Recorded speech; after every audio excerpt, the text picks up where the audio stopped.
नमस्कार मंडळी, Shri Swami Samarth. Knowledge path या चॅनलमध्ये आपले स्वागत आहे. आज मी तुम्हाला आपण जे अन्न ग्रहण करतो तर त्याची शुद्धी कशी करायची याबद्दल छोटासा एक मार्ग सांगणार आहे. तर त्याची शुद्धी करायची म्हणजे काय करायचं की स्वयंपाक करत असताना ते एक स्तोत्र आहे, तर ते स्तोत्र म्हणत राहायचं. आता त्या स्तोत्राचं नाव आहे अन्नपूर्णा स्तोत्र.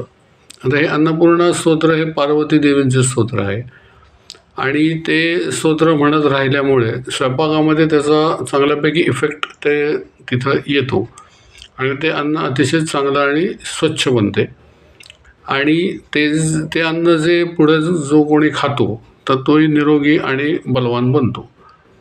आता हे स्तोत्र म्हणण्यासाठी ज्या काही गोष्टी आहेत तर त्या आपण जर का व्यवस्थित पाळल्या तर आपण ते स्तोत्र रोज जर म्हणत राहिलं तर अतिशय त्याचा चांगला इफेक्ट मिळू शकतो. आता हा व्हिडिओ तुम्हाला आवडला असेल तर तुम्ही या व्हिडिओला लाईक करा आणि माझ्या चॅनलला सबस्क्राईब करा. धन्यवाद.